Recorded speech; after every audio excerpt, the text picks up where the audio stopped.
I got to believe 5 billion people end up on the Western net. There's already 1.5 billion on the China net. And I guess if they get another billion, the big question is it 2.5 billion on China and 5.5 billion on the Western net, or is it 2 and 6? There's a Western net and there's a China net. Western net is Western Europe and the United States and the free world, and it revolves around the US dollar, the English language, Western law, and Western technology. And it is dominated by Google and Facebook and Twitter and Apple and the US Supreme Court and English and Amazon. And that's been getting stronger for the past 20 years. In fact, it started to form with the internet and it's got stronger and stronger.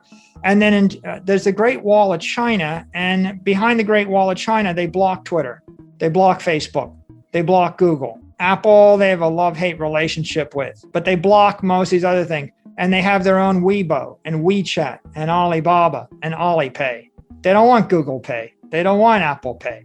And they have the CNY, the RMB, and they have the Chinese language, and they have Chinese law, and they have the Chinese culture. So there's the China sphere of influence. There's the Western sphere of influence.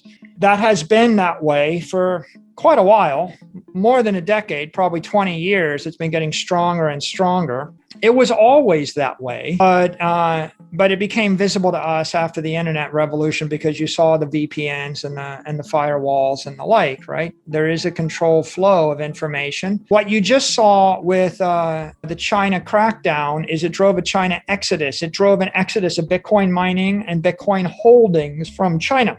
That has been gradually coming for the past 4 years.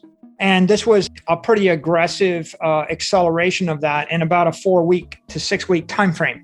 What does that mean? It means that people holding billions of dollars of digital property on the Bitcoin network in China, they had to sell it. They had to force liquidate it in a hurry at a discount. The winners were the people that bought the Bitcoin.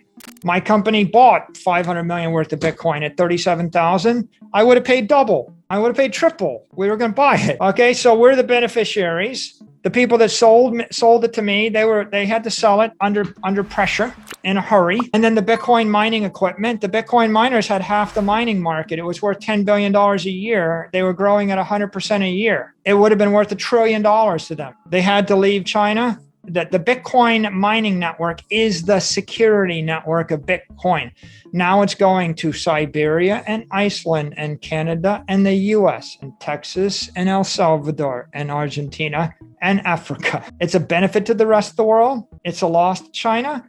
But, so is Google Maps a loss to China and a benefit to the rest of the world, So when the Chinese found out that DD was tracking telemetry of the DD network and they shut them down. Okay, well, that's a negative, but Android tracks telemetry. And if you shut it down and you can't track telemetry, you don't get the AI that tells you how to drive, and you have to develop it yourself. So the view is we're just going to do all that ourselves. The Chinese have basically driven digital property in the form of Bitcoin out. They will try to replace it with the Chinese CBDC, but they're not replacing digital property with digital property. They're replacing digital property with digital currency. Before we continue, help us by smashing that YouTube like button and subscribe now to this channel. This shows the algorithm that you value the information, and it helps us spread this message. Sharing is caring. Please like and subscribe now. Thank you. And now, let's continue. The digital currency is losing 20 to 25% of its value a year. They don't have any digital property. Control of the digital property network is going to shift to the West. For us, good for the West, good for the American way.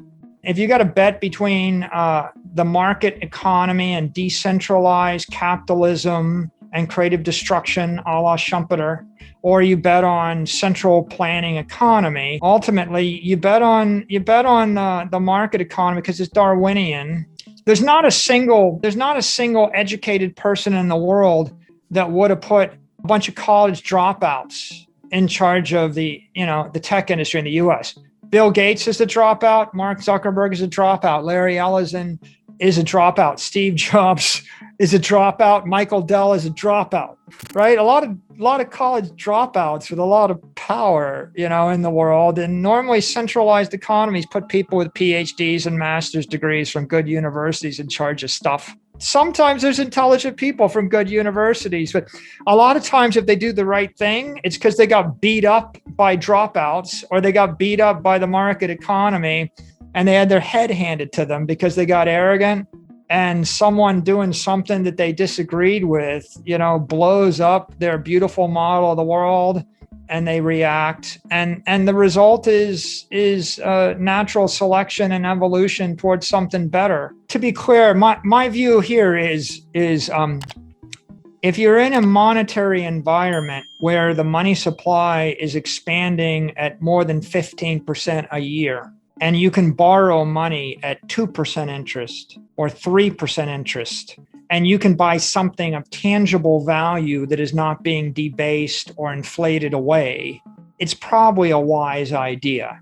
If you buy a house and you pay 2.5% mortgage on the house, and if the house is going up in value 25% a year, the time to buy the house is not next year, it's last year. If you borrowed money at 2.5% interest a year ago and bought the S&P index, it went up 37%.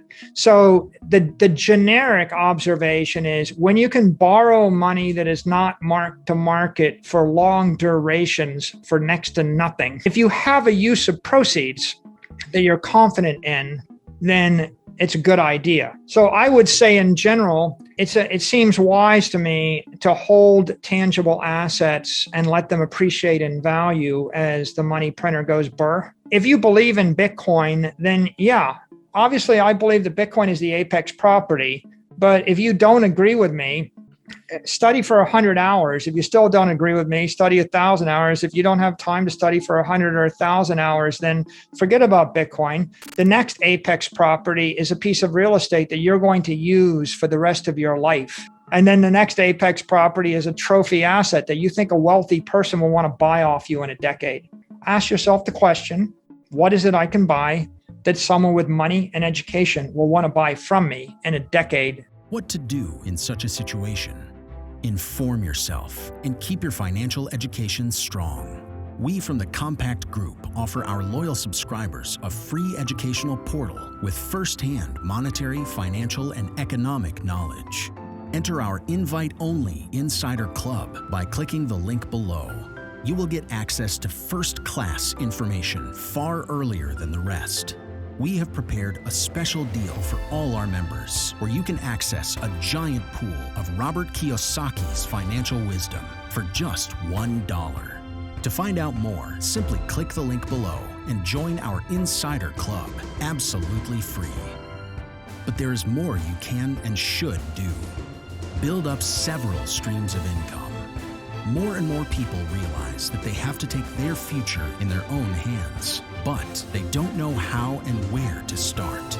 We from Compact offer our Insider Club members unique opportunities. Strengthen your financial muscle and get the edge. Click the link below. Become part of our free Insider Club. No financial obligations. But there's one important thing you have to know. You have to become active. So do it now. Become active and see you on the other side.